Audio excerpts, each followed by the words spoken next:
రంగారెడ్డి జిల్లా ఇబ్రహీంపట్నం నియోజకవర్గం అంబేద్కర్ 133వ జయంతి వేడుకలు ఘనంగా నిర్వహించారు.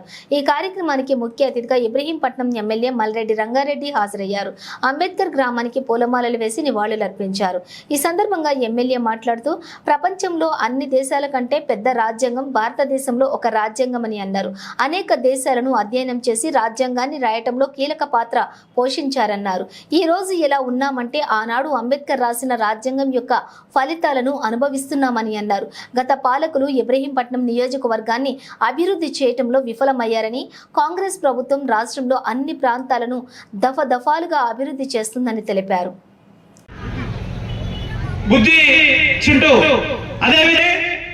మేము 60 లక్షలు అనుకున్నాము. గౌరవ మేరకు మీకు అంతా తెలుసు, మా ఇబ్రహీంపట్నం ఫండ్ 2,50,00,000 రూపాయలు కేటాయించి మీ చేతుల మీద గౌరవ ఇబ్రహీంపట్నం చైర్మన్ గారు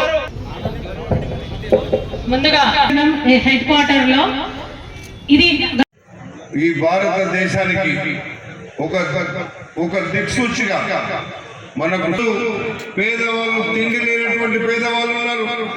ఈ రోజు పేదవాళ్లకు కష్టాల్లో ఉన్నటువంటి పేదవాళ్ళు ఉన్నారు. అందరికి కూడా కనీస వసతులు కల్పించాల్సినటువంటి బాధ్యత భారత రాజ్యాంగంలో ఉంది. కానీ అది ఇంకా అమలు కాలేదు. కానీ మొన్న జరిగినటువంటి ఎన్నికల కంటే ముందు మీరందరూ పెద్ద ఎత్తున కులాలకు, మతాలకు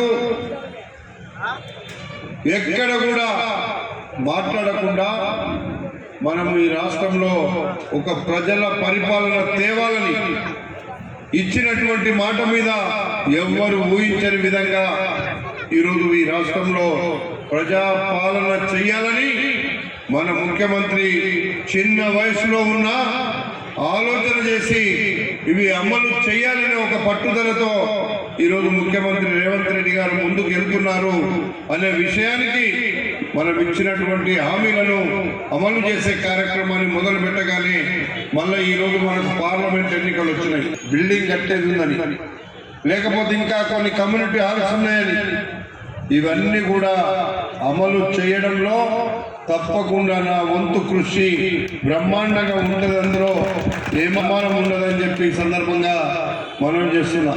నుంచి ఇప్పటి వరకు మన నియోజకవర్గం నుంచి తీసుకుపోయిన మన నియోజకవర్గానికి ఈ మధ్య అందుకే నేను కోడ్ ఉంది కాబట్టి నేనేం చెప్పడం లేదు. ఈ 100 కోట్లు కాదు, 1000 కోట్లు ఇస్తే తప్ప మనం అనుకున్నాను ఇబ్రహీంపట్నం అయితే తప్ప మన దగ్గర భూములన్నీ అమ్ముకున్నారు. పేదోళ్ళకి ఇచ్చిన భూములు అమ్మిండు. ఏ ఒక్క పేదవాడికి ఇచ్చిన పట్టాను వాళ్ళు లెక్క చేయలేదు.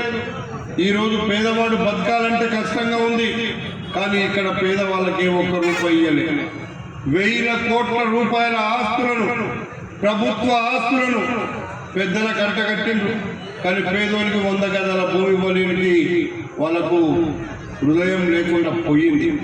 అందుకే ఇవన్నీ మీరందరూ చూస్తున్నారు. 7 లక్షల కోట్ల రూపాయలు అప్పులు చేస్తున్నారు, ఇవ్వలేదు.